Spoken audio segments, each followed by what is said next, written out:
인류 역사상 가장 영생에 집착했던 인물 진시황. 그는 영생이 너무도 간절했던 나머지 몸에 좋다고만 하면 온갖 약물과 음식을 찾아다 섭취하곤 했다는데요. 그러다 결국 불로불사의 약인 줄 알았던 수은에 중독되면서 50살이라는 이른 나이에 오히려 단명하고 맙니다. 그런데 진시황이 품었던 이 허황된 꿈을 과학을 활용해 실현하려고 하는 사람들이 있습니다. 그 주인공은 바로 현대사회의 절대 권력자, 빅테크 기업의 CEO들. 아마존의 창업자 제프 베조스는 지난해 알토스랩스라는 바이오 스타트업에 수백만 달러를 투자했고요.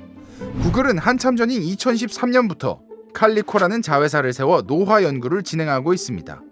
1948년생인 구글의 엔지니어 레이 커즈와일은 2045년까지만 살아남을 수 있다면, 그래서 이 모든 노화 연구의 성과를 누릴 수만 있다면 늙지도 않고 죽지도 않고 영원히 살 수 있다고 주장하며 매일 100여 알의 영양제를 때려 먹고 있습니다. 실현 가능성이 없다면 절대 덤비지 않았을 냉혹한 사업가들이 나서고 있습니다. 게다가 천문학적인 돈과 세계 최고의 과학자들을 쏟아붓고 있죠. 이거 왠지 이번에는 좀 다를 것 같지 않나요? 그래서 준비한 오늘의 주제, 현대판 진시황이 꿈꾸는 영생의 비밀, 노화의 종말입니다. 영생을 가로막는 장애물이 뭐가 있을까요? 사고도 있고요. 애초에 몹쓸 병을 안고 태어나거나 젊은 나이에 큰 병을 얻는 사람도 있습니다. 하지만 뭐니 해도 지금까지 가장 많은 사람을 사망에 이르게 한 원인은 아마 노화일 겁니다. 암도 결국은 노화의 산물인 경우가 많잖아요. 그런데 이 노화는 도대체 왜 일어날까요? 한때는 DNA의 손상이 노화의 원인이라고 보는 이론이 많았습니다. 그런데 이걸 뒤집은 사례가 등장했죠.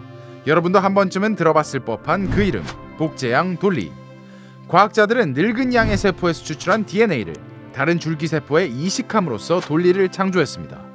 그런데 DNA 손상이 노화의 원인이라면 늙은 양의 DNA를 받은 돌리도 늙은 채로 태어나거나 평범한 양보다는 훨씬 더 빨리 늙어야 하지 않겠어요? 하지만 아니었습니다. 돌리는 상대적으로 단명했지만 그 이후에도 활발하게 진행된 클론 연구 결과를 보면 복제 동물들 대부분 평범한 개체들의 평균 수명만큼은 살았다는 사실을 알 수 있습니다. 그렇다면 늙은 생물들도 DNA는 온전하다고 볼 수 있는 거 아닐까요? 그래서 다양한 대안 이론이 우후죽순 등장했는데요. 최근에 가장 크게 각광을 받고 있는 노화 이론이 있습니다. 바로 하버드 의대의 유전학 교수 데이비드 싱클레어가 제안한 노화의 정보 이론인데요. 싱클레어 교수는 노화의 원인으로 DNA와는 전혀 다른 조직을 지목하면서 이 연구를 진척시키면 노화를 멈추게 할 수도 있고 심지어는 되돌릴 수도 있다고 주장했습니다. 이 가능성을 단적으로 보여줄 수 있다며 2장의 사진을 내세웠는데요. 그 사진의 주인공은 바로 싱클레어 교수 자기 자신. 사진 속 50대의 싱클레어 교수는 그보다 수년 전에 찍은 40대 시절의 모습보다 확실히 젊어 보입니다. 연구실에서 측정한 신체 나이도 약 10년 정도 젊어졌다고 했고요. 이게 어떻게 된 일일까요? 데이비드 싱클레어의 노화의 정보 이론 정리 나갑니다. 생소한 용어가 많아서 분명히 어려울 겁니다. 하지만 잠깐 머리 아픈 걸 참으면 내 건강 수명을 100년쯤 늘릴 수 있다고 생각해보세요. 집중하시는 게 좋지 않을까요? 눈 크게 뜨시고 귀 쫑긋 세우시고 이제 들어갑니다. 싱클레어 교수의 핵심 주장은 다음과 같습니다. 노화는 DNA가 손상돼서가 아니라 후성 유전체에 있는 정보가 상실되면서 발생한다. 후성 유전체. 난생 처음 들어본 분들 많으시죠? 저도 이번에 처음 들었는데요. 이게 뭔지 이해하기 위해서 우리는 세포 이야기를 잠깐 해봐야 합니다. 우리 몸에는 약 40조 개의 세포가 있고 이들은 피부, 신경, 면역 등등 약 200가지 유형으로 나뉘는데요. 그런데 이 모든 세포에 들어있는 DNA는 똑같습니다. 약 2만 개의 유전자로 구성되어 있죠. 그러니까 모든 세포가 완전히 똑같은 유전 정보를 담고 있는데 어떤 과정을 거쳐서 서로 다른 종류로 분화하기도 하고 아예 다른 기능을 수행하기도 하는 거예요. 바로 이 어떤 과정을 관장하는 제어 시스템을 통틀어서 후성 유전체라고 부릅니다. 후성 유전체는 다양한 화학작용을 통해 DNA 안에 있는 유전자 중 어떤 건 켜고 어떤 건 끔으로써 결과적으로 세포의 종류와 기능을 결정하는데요. 이해를 돕기 위해서 비유를 하나 해보면요. DNA가 피아노라고 한다면 DNA 속 하나하나의 유전자는 피아노 건반에 해당합니다. 후성 유전체는 이 건반 중 어떤 건 누르고 어떤 건 그냥 내버려 둠으로써 어떤 음악이 연주될지를 결정하는 피아니스트예요. 건반이 어떤 음을 내게끔 조율돼 있다고 해서 그 소리가 저절로 나는 거 아니잖아요. 피아니스트가 손가락으로 눌러야만 소리가 나죠. 그러니까 이 후성 유전체는 2만 개의 건반을 골라 두드림으로써 세포라는 음악을 연주해내는 마에스트로인 거죠. DNA를 요리책, 후성 유전체를 요리사로 비유해 볼 수도 있겠네요. 그렇다면 이 후성 유전체는 어떤 이유로 정보를 상실하고 그 결과로 노화를 경험하게 될까요? 피아니스트의 비유를 이어가 보겠습니다. 아름다운 선율을 연주하던 피아니스트에게 누군가 다가와서 엉뚱한 건반을 누릅니다. 그러면 피아니스트는 그 사람을 말리거나 엉뚱하게 눌린 건반도 음악과 어우러지도록 화음이 맞는 다른 건반을 얼른 눌러야 합니다. 그러면 주의도 산만해지고 손가락도 부족하니까 원래 누르기로 했었던 건반은 못 누르게 되겠죠? 그렇게 세포라는 음악은 뒤죽박죽이 되고 맙니다. 여기서 피아니스트를 방해하는 사람에 해당하는 건 바로 DNA 손상입니다. 세포 분열을 너무 많이 하거나 방사선이나 유해한 화학물질에 노출될 경우 DNA는 손상될 수 있는데요. 이런 일이 벌어지면 시르투인을 비롯한 후성 유전인자들은 DNA가 손상된 곳으로 확 몰려서 복구 작업을 시작합니다. 일종의 긴급 출동 대원들이죠. 이들은 세포가 분열을 하지 못하게 막고 오직 DNA 복구에만 집중하도록 유도하는데요. 그런데 이 후성 유전인자들은 긴급 상황이 아닐 때 담당하고 있는 역할이 따로 있습니다. 바로 특정 유전자의 발현을 억제하는 일인데요. 평소에 이 후성 유전인자들이 2만 개의 유전자 중 이 세포에 맞지 않는 유전자가 나대는 것을 막고 있기 때문에 이 세포는 안정적인 상태를 유지하고 있는 겁니다. 그런데 이렇게 억누르고 있던 대원들이 다른 곳에 동원되니 어떻게 되겠어요? 평소에 숨죽이고 있던 유전자가 슬슬 기지개를 켜지 않을까요? 이런 방식으로 세포는 기존의 정체성이 흔들리게 되고 기능도 점점 잃게 됩니다. 그러니까 정리하면 DNA 손상이 발생하고 이걸 복구하기 위해 후성 유전인자가 기존 역할은 내팽개치면서 엉뚱한 유전자들이 길을 펴게 되고 그래서 결국 세포의 안정성이 무너진다가 되겠네요. 이런 손상이 너무 강력하거나 자주 발생해서 그 여파가 축적되는 과정이 곧 세포의 노화입니다. 그리고 이런 세포의 노화가 모여 개체의 노화로 이어지죠. 그렇다면 노화를 막기 위해서는 어떻게 해야 될까요? 가장 먼저 떠오르는 방법은 DNA의 손상을 막는 일일 겁니다. 그런데요, DNA의 손상을 아예 막을 방법은 없습니다. 왜냐하면 세포가 정상적으로 분열하기 위해 DNA를 복사할 때도 손상은 일어나기 때문이죠. DNA 손상이 무서워서 복사를 막는다면 생물이 태어나고 자랄 수가 없습니다. 그러니까 DNA 손상은 오직 줄이는 게 최선입니다. 유해한 화학물질이나 방사선에 노출되는 일을 피하는 방법 정도가 있겠죠. 하지만 이 방법으로는 노화를 막지는 못하고 그저 늦추기만 할 뿐입니다. 그렇다면 어떻게 해야 하나? 똑똑한 분들은 이미 생각나셨을 것 같은데요. 손상을 막을 수 없다면 복구 기능을 강화해야 합니다. 그러니까 아까 이야기했던 시르투인과 엠토르 같은 출동대원들, 후성 유전인자들을 늘리거나 훨씬 더 강하게 활성화할 수 있다면, 그래서 DNA 손상을 복구하면서도 동시에 엉뚱한 유전자도 억제할 수 있다면, 그러면 노화를 막을 수도 있는 거 아닐까요? 너무 감사하게도 이 일은 실제로 가능합니다.